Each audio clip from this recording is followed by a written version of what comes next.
இந்த நாட்களில் பாதாள குழு மோதல் உச்சகட்டத்துக்கு வந்திருக்குன்றதை உறுதிப்படுத்துகிற மாதிரியான 2 சம்பவங்கள் பதிவாகியிருக்கு.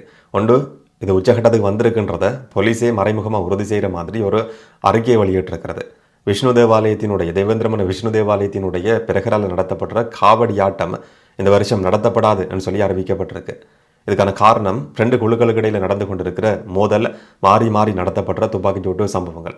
இன்னும் ஒரு பக்கம் சண்டோ சொல்லி அடையாளப்படுத்தப்படுற ஒரு தரப்பு, கொஸ்மல்லி சொல்லி அடையாளப்படுத்தப்படுற இன்னும் ஒரு தரப்பு.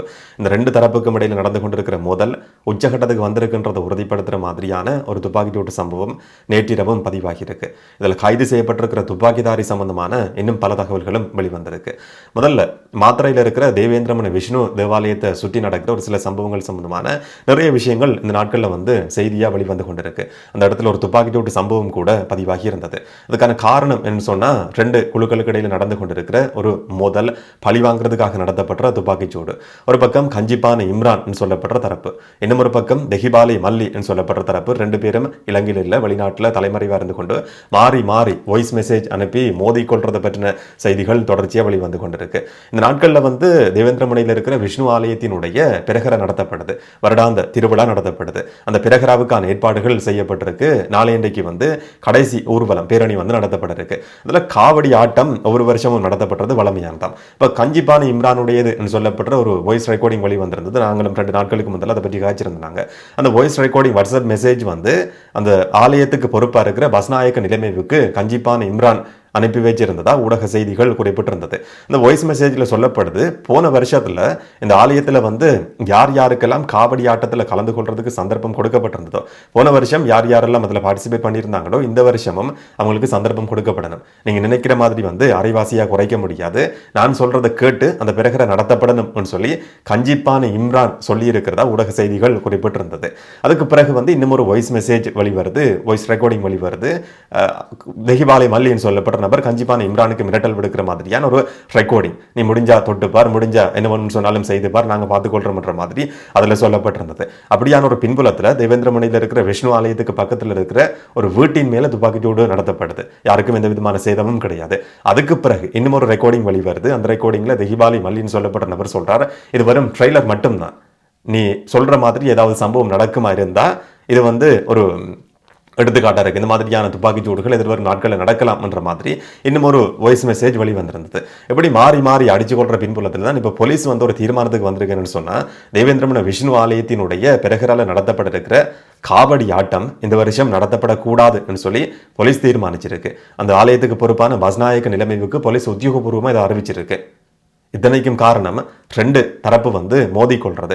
ஒரு புலனாய்வு தகவல் கிடைச்சிருக்கான். புலனாய்வு தகவலை அடிப்படையாக கொண்டு பாதுகாப்பு காரணங்களுக்காக காவடி ஆட்டம் இந்த வருஷம் நடத்தப்படக்கூடாதுன்னு சொல்லி போலீஸ் தீர்மானிச்சிருக்கு. இது 2 விதமாக தான் பார்க்க வேண்டியிருக்கு. ஒன்று என்னன்னு சொன்னா, இந்த காவடி ஆட்டம் நடத்தப்படும் இருந்தால் எதிர்வரும் நாட்களில் ஏதாவது ஒரு அசம்பாவித சம்பவம் நடக்கலாம், ஒரு துப்பாக்கிச்சூட்டு சம்பவம் நடக்கலாம். அதை தடுக்கிறத நோக்கமாக கொண்டு போலீஸ் இந்த மாதிரியான ஒரு தீர்மானத்துக்கு வந்திருக்கு என்ற மாதிரி ஒரு பக்கம் பார்க்கலாம். இன்னும் ஒரு பக்கம் வெளிநாட்டில இருந்து கொண்டு மாறி மாறி வாய்ஸ் மெசேஜ் அனுப்பி 2 தரப்பு அடிச்சு கொள்ளுது. போலீஸ் என்ன செய்யறேன்னு சொல்லியே திணறிக்கொண்டு தடுமாறி அந்த காவடி ஆட்டத்தையே நிப்பாட்டுறதுக்கு ஒரு தீர்மானத்துக்கு வந்திருக்குன்ற மாதிரியும் பார்க்க வேண்டியிருக்கு. இந்த நாட்களில் நடத்தப்படுற அந்த திருவிழாவுக்கு கடுமையான போலீஸ் பாதுகாப்பு கொடுக்கப்பட்டிருக்கு. இத்தனைக்கும் காரணம் 2 தரப்பு மாறி மாறி அடிச்சு கொள்றது. எதிர்வரும் நாட்களில் எப்படியான சம்பவங்கள் நடக்கும்ன்றதை நாங்கள் பொறுத்திருந்து பார்க்கலாம். இது வேற 2 தரப்புகள் சம்பந்தப்பட்டிருக்கிற விஷயம். இன்னும் வேற 2 தரப்புகளினுடைய மோதலும் உச்சகட்டத்துக்கு வந்திருக்குன்றதை உறுதிப்படுத்துற மாதிரியான இன்னும் ஒரு துப்பாக்கிச்சூட்டு சம்பவம் பொரலஸ்கமுவ பெல்லன்வில பிரதேசத்தில் நேற்றிரவு பதிவாகி இருக்கு. சண்டோ சொல்லி அடையாளப்படுத்தப்படுற ஒரு தரப்பு, இன்னும் ஒரு பக்கம் கொஸ்மல்லி சொல்லப்படுற தரப்பு. இந்த 2 தரப்பு மாறி மாறி அடிச்சு கொள்றாங்கன்றதை பற்றின செய்திகளும் இந்த நாட்களில் தொடர்ச்சியாக வெளிவந்து கொண்டிருக்கு. நேற்று 55 வயதான ஒரு வர்த்தகர் இலக்கு வைக்கப்பட்டு துப்பாக்கிச்சூடு நடத்தப்பட்டிருக்கு. சுட்டு கொலை செய்யப்பட்டிருக்கிறார். கலபோவில் ஹாஸ்பிட்டலில் அட்மிட் பண்ணியிருந்தாலும் அவரை காப்பாற்ற முடியாம போயிருக்கு. இந்த நபர் கொஸ்மல்லி சொல்லப்படுற பாதாள குழு நபர், வெளிநாட்டில் அவரும் தலைமறைவாக இருக்கிறாராம். போதைப்பொருள் கடத்தல் ஜாம்பவான் சொல்லி எல்லாம் ஊடகங்கள் அடையாளப்படுத்தப்படுற கொஸ்மல்லிட தூரத்து உறவினர் சொல்லி சொல்லப்படுது. இதுக்கான காரணம் என்னன்னு சொன்னா, ஒரு பழி வாங்குறதுக்கான துப்பாக்கிச்சூடு தான். சில நாட்களுக்கு முதல்ல தெஹிபல மயானத்துக்குள்ள ஒரு துப்பாக்கிச்சூடு சம்பவம் பதிவாகி இருந்தது. சண்டோ சொல்லி அடையாளப்படுத்தப்படுற ஒரு நபர், அவர் வெளிநாட்டில் எங்கேயோ தலைமறைவாக இருக்கிறதா சொல்லப்படுது. சண்டோட அப்பா தான் தெஹிவல மயானத்தில் வந்து அதுக்கு பொறுப்பாக பாதுகாப்பு கடமையில் ஈடுபட்டிருந்தவர், பாதுகாப்பு உத்தியோகத்தர் என்ற மாதிரி அங்கே வேலை செய்கிற ஒரு நபராம். அவரை இலக்கு வச்சு தெஹிவல மயானத்துக்குள்ள போன 2 நபர்கள் வந்து ஒருத்தர் துப்பாக்கிச்சூடு நடத்தி அங்கிருந்து ஓடுறது சிசிடிவி கேமராக்கள்ல வந்து பதிவாகி இருந்தது. அந்த சம்பவத்துக்கு பழி வாங்குற மாதிரி சென்டோட அப்பாவை இலக்கு வச்சு துப்பாக்கிச்சூடு சில நாட்களுக்கு முதல் நடத்தப்படுது. அதுக்கு பழி வாங்குற மாதிரி கொஸ்மல்லிட தூரத்து உறவினர் இலக்கு வைக்கப்பட்டு ஒரு துப்பாக்கிச்சூடு நடத்தப்பட்டிருக்கு. அவர் இன்னைக்கு கொலை செய்யப்பட்டிருக்கிறார். இந்த வருஷத்துல பதிவாகி இருக்கிற 23வது துப்பாக்கிச்சூடு சம்பவம் தான் இது. இதுவரைக்கும் 15 பேர் சுட்டு கொலை செய்யப்பட்டிருக்கிறாங்கன்றதும் ஒரு செய்யப்பட்டிருக்கு.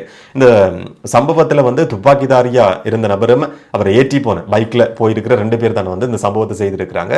பைக்கை ஓடி போன நபரும் துப்பாக்கிதாரியும் கைது செய்யப்பட்டிருக்கிறாங்க. நவகமுவ பிரதேசத்துல வச்சு ஒரு மயானத்துக்கு முன்னுக்கு போலீசால அந்த 2 பேரும் சுற்றி வளைக்கப்பட்டு இந்த கைது நடந்திருக்கு. அந்த இடத்துல அந்த 2 பேரையும் கைது செய்யற நேரத்தில் அவர்களுடைய கையில வந்து ஐஸ் போதைப் பொருள் இருந்தது என்ற மாதிரி சொல்லப்படுது. அந்த நேரத்தில் அவருடைய போனை வாங்கி பார்க்குற நேரத்தில் இந்த கொலையோட சம்பந்தப்பட்டிருக்கிற ஒரு சில வாட்ஸ்அப் மெசேஜும் கண்டுபிடிக்கப்பட்டிருக்கு.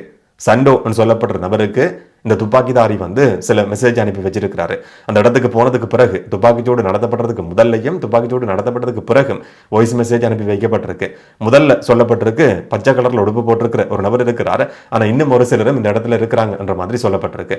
அதுக்கு பிறகு துப்பாக்கிச்சூடு நடத்தப்பட்டு அதை உறுதி செய்யற மாதிரி அவருடைய கதை முடிஞ்சது என்ற மாதிரியான ஒரு வாய்ஸ் மெசேஜும் அனுப்பி வைக்கப்பட்டிருக்காம். அந்த ஆதாரங்கள் கண்டுபிடிக்கப்பட்டதுக்கு பிறகு அவர் தான் துப்பாக்கிதாரி என்றதை உறுதி செய்து இப்ப போலீஸ் அவரை கைது செய்திருக்கு. இது மட்டும் கிடையாது, அந்த துப்பாக்கிதாரி இராணுவத்திலிருந்து தப்பியோடி தலைமறைவா வாழ்ந்து கொண்டிருக்கிற ஒரு நபரா. இது வந்து அதிசயமான ஆச்சரியமான ஒரு விஷயம் கிடையாது. 1000ல் ஒரு சம்பவமாக தான் இதையும் பார்க்க வேண்டியிருக்கு. கடந்த நாட்கள்லையும் இதே மாதிரியான இராணுவத்திலிருந்து தப்பியோடினவர்கள், கமாண்டோ படைப்பிரிவை சேர்ந்தவர்கள், பயிற்சி பெற்ற நபர்கள் தான் இந்த துப்பாக்கிச்சூடுகள் ஈடுபடுறாங்கன்றது அதிசயமான புதிய விஷயம் கிடையாது. அந்த மாதிரியான ஒரு சம்பவமாக தான் இதையும் பார்க்க வேண்டியிருக்கு. ஆனால் இதில் இருக்கிற இன்னும் ஒரு அதிர்ச்சியான விஷயம் என்னன்னு சொன்னால், மின்னேரியாவில் இருக்கிற ஆர்மி கேம்ப்ல இருந்து துப்பாக்கிகள் கடத்தப்பட்ட ஒரு சம்பவம் பதிவாகி இருந்தது. 70க்கும் அதிகமான துப்பாக்கிகள் மின்னேரியாவில் இருக்கிற ஆர்மி கேம்ப்ல இருந்து திருடப்பட்டு இல்லாட்டி அங்கிருந்து கொண்டு போகப்பட்டு கொழும்பு ஹோமாகம பிரதேசத்துக்கு ஒரு வேன்ல ஏற்றி கொண்டு போகப்பட்டிருக்கு. சில வருஷங்களுக்கு முதல்ல இந்த சம்பவம் பதிவாகியிருக்கு. அந்த துப்பாக்கிகள் தான் பாதாள குழுக்களுக்கு விற்பனை செய்யப்பட்டிருக்கு. இப்படி மின்னேறி ஆர்மி கேம்ப்ல இருந்து துப்பாக்கிகள் கடத்தப்பட்ட திருடப்பட்ட சம்பவத்தில் தேடப்பட்ட ஒரு நபர் தான் இவர் என்றதும் இப்போ முதல் கட்ட விசாரணையில வந்து கண்டுபிடிக்கப்பட்டிருக்கான். எனக்கு வந்து அதிசயமான ஒரு ஆச்சரியமான நாடு என்று சொல்றதுக்கான பல சம்பவங்கள் அதை உறுதிப்படுத்துற மாதிரியான சம்பவங்களாக தான் இதெல்லாத்தையும் பார்க்க வேண்டி இருக்கு. இன்னொரு பக்கம் 2 போலீஸ் உத்தியோகத்தர்கள் சம்பந்தப்பட்டிருக்கிற செய்தியும் வந்து இன்னைக்கு அதிகம் பேசப்படுது. ஒன்று ஹோமாகம போலீஸ் பிரிவினுடைய விசேட விசாரணை பிரிவோட ஓஏசி பொறுப்பதிகாரி வந்து கைது செய்யப்பட்டிருக்கிறாரு. மது போதையில் வாகனத்தை ஓடி ஒரு ஆக்சிடென்ட் நடந்திருக்கு. ஒரு சில பெண்கள் காயமடைஞ்சிருக்கிறாங்க. அதுக்கு பிறகு ஆக்சிடென்ட் நடந்ததுக்கு பிறகு அந்த இடத்துல இருந்து தப்பி ஓடுறதுக்கு முயற்சி எடுத்திருக்கிறாருன்னு சொல்லி அவர் கைது செய்யப்பட்டிருக்கிறார். மருத்துவ பரிசோதனைகளில் வந்து மது போதையில் இருந்தாருன்னு சொல்லி உறுதி செய்யப்பட்டிருக்கு. அவர் இப்போ நீதிமன்றத்தில் முன்னிலைப்படுத்தப்பட இருக்கிறாரு. இன்னும் ஒரு பக்கம் வத்துப்பிட்டிவல பிரதேசத்தில் வந்து ஒரு சப் இன்ஸ்பெக்டர் கைது செய்யப்பட்டிருக்கு, பணியிடை நீக்கம் செய்யப்பட்டிருக்கிற சம்பவம் பதிவாகி இருக்கு. சொன்ன அவர் சம்பந்தமான ஒரு காட்சி வந்து இன்றைய நாட்களில் சோசியல் மீடியாவில் வைரலாக போய் கொண்டிருக்கு. பொதுமக்களோட கதைக்கிற நேரத்தில் வந்து கதைக்க தெரியாமல் கதைச்சு கொண்டிருக்கிறார். போலீஸுக்கே வந்து இது வெக்கக்கேடானது என்ற மாதிரி அவர் வந்து சில வார்த்தைகளை பயன்படுத்தி இருந்ததை பார்க்க முடிஞ்சுது. அந்த வீடியோ சோசியல் மீடியாவில் வைரலானதுக்கு பிறகு இப்போ அவர் பணியிடை நீக்கம் செய்யப்பட்டிருக்கிறார். இந்த நபருடைய செயற்பாடு வந்து போலீஸுக்கு ஒரு பிழையான முன்னுதாரணம் என்ற மாதிரி அந்த போலீஸ் அறிக்கையில் வந்து குறிப்பிடப்பட்டிருக்கு. இந்த போலீஸ் இன்ஸ்பெக்டர் சப் இன்ஸ்பெக்டர் வந்து பணியிடை நீக்கம் செய்யப்பட்டிருக்கிறாரு. இன்னொரு பக்கம் நேற்றும் இன்றைக்கும் ஊடகங்கள் அதிகம் பேசப்பட்ட ஒரு விஷயம் என்னன்னு சொன்னா, ஜனாதிபதி மாளிகைகளில் வந்து வெளிநபர்கள் 3000க்கும் அதிகமான நபர்கள் தங்கியிருந்தாங்க சொல்லப்பட்ட ஒரு சம்பவம். இலங்கையில் 7 இடங்கள்ல வந்து ஜனாதிபதி மாளிகைகள் இருக்கு. ஆனால் ஜனாதிபதி அனுரகுமார் திசாநாயக்க அதை பயன்படுத்துறது கிடையாது. அந்த மாளிகைகள் இருக்கிற பிரதேசங்களுக்கு போனாலும் கூட அவர் வெளியில ஏதோ ஒரு இடத்துல தங்கி இருக்கிறாருன்னு சொல்லி சொல்லப்படுது. ஆனாலும் கூட அதனுடைய பராமரிப்பு செலவுகள் ஒரு பக்கம் நடந்து கொண்டிருக்கு. ஆனா வெளிநபர்கள் 3000க்கும் அதிகமானவர்கள் போன வருஷத்துல மட்டும் தங்கியிருந்ததா கணக்காய்வு அறிக்கையில் குறிப்பிடப்பட்டிருக்குன்னு சொல்லி ஊடக செய்திகள் குறிப்பிட்டிருந்தது. அதுக்கு பிறகு இன்றைக்கு ஜனாதிபதி ஊடக பிரிவு இதுக்கு மறுப்பு தெரிவிக்கிற மாதிரியான ஒரு அறிக்கையை வெளியிட்டிருக்கு. அந்த அறிக்கையில் சொல்லப்பட்டிருக்கிற விஷயம் என்னன்னு சொன்னா, வெளிநபர்கள் ஜனாதிபதி மாளிகைக்குள்ள தங்கியிருந்தார்கள் சொல்லப்படுற செய்தி வந்து உண்மை கிடையாது.